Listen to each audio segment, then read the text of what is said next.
There.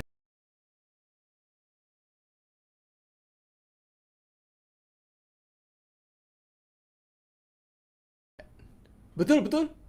Hai.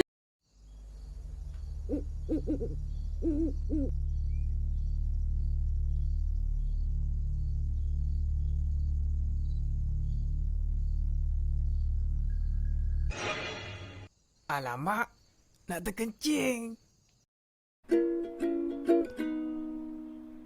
Hai semua.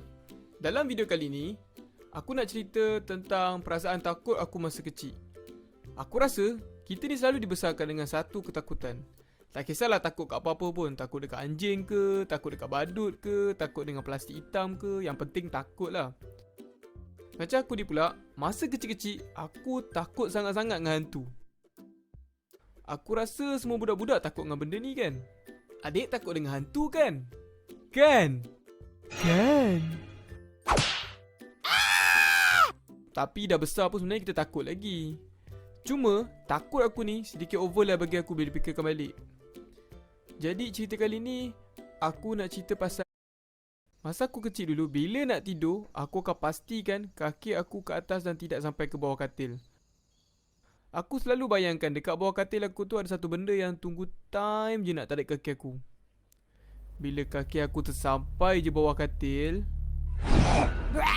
lagi satu, aku akan pastikan ada benda yang tutup muka aku bila nak tidur.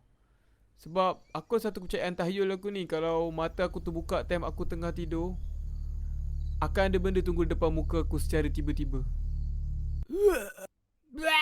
Sampai kan kalau terjaga time malam-malam nak pergi tandas pun kena berteman. Alamak, nak terkucil. Tapi tu standard lah budak-budak. Satu time ni, aku nak ke tandas time malam-malam dan aku ajak adik-adik aku untuk teman aku. Diorang semua tidur lena betul. Alah, tidur matilah pula. Sejujurnya, kalau aku disuruh teman pun, aku malas gak. Aku pun pergilah ke tandas tu sorang-sorang. Kena pergi sorang juga ni. Takut, tapi tak tahan sangat dah ni. Pergi je lah.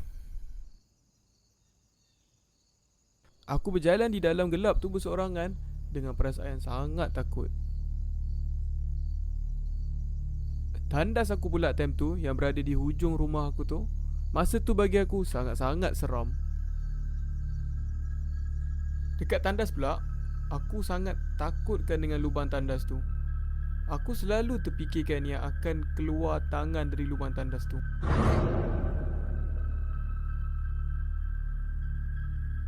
Hantu jamban jangan kacau ya. Saya nak melabur sekejap je ni. Lepas saja aku habis melepaskan ajak aku tu, aku pun... Tapi, macam biasalah, ni semua adalah benda-benda yang aku takutkan masa kecil-kecil. Bila aku dah semakin membesar ni, semua benda yang aku takutkan ni sikit-sikit start hilang. Dan aku rasa bila aku dah besar ni, aku dah start untuk berhenti takut dengan benda-benda yang merepek-merepek ni. Aku rasa tak ada benda dah merepek-merepek yang aku takut bila dah besar ni.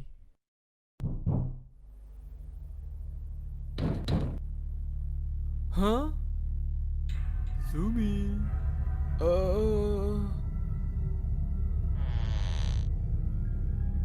Video baru dah siap ke belum? Tengah sikit lagi tengah buat ni.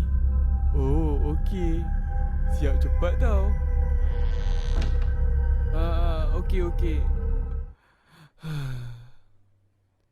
Esok nak tengok.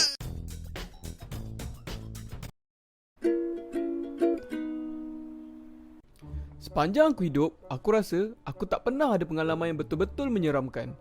Maksud aku betul-betul menyeramkan tu adalah level cerita hantu dekat wayang, di mana hantu tu akan selalu keluar dan mengejutkan watak utama dalam cerita tu. Sumi. Bunyi apa tu? Takut.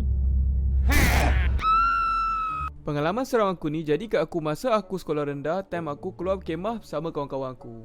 Pada satu malam, aku dan 5 orang kawan aku ni plan untuk berkemah di depan rumah dia.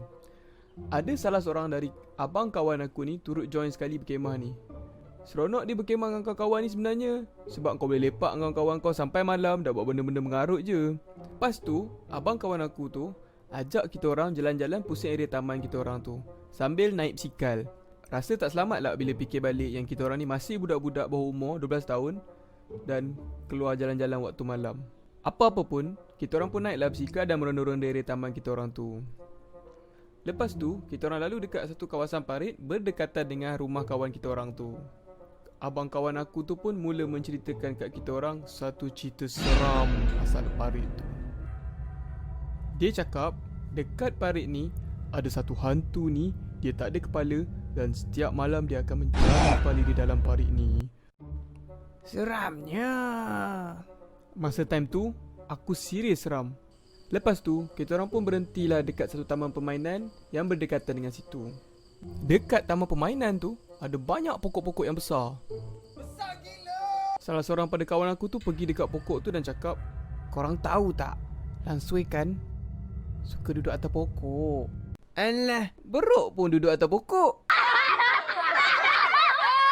Kita orang pun gelak-gelak dan gembira. Dan bila kita orang semua dongak kepala kita orang kat atas pokok tu, kita orang pun ternampaklah sesuatu benda.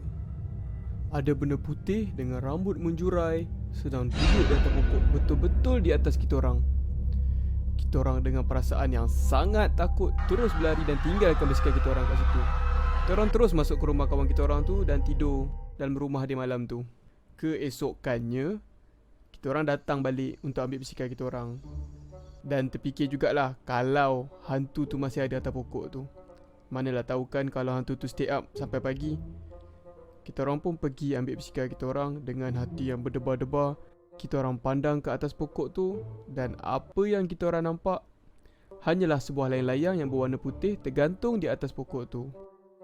Yang aku peliknya, kenapalah layang-layang ni warna putih dan ada rambut yang menjurai-jurai juga macam Langsui? Ke kita orang memang nampak Langsui malam tu dan bila dah nak siang, Langsui tu cepat-cepat tukar tempat dengan layang-layang? Entahlah. Apa-apa pun, pengajaran dia, kalau korang ternampak hantu, jangan cepat terkejut. Cuba pergi cek dulu. Entah bukan hantu. Pocong ke tu? Cara aku ke?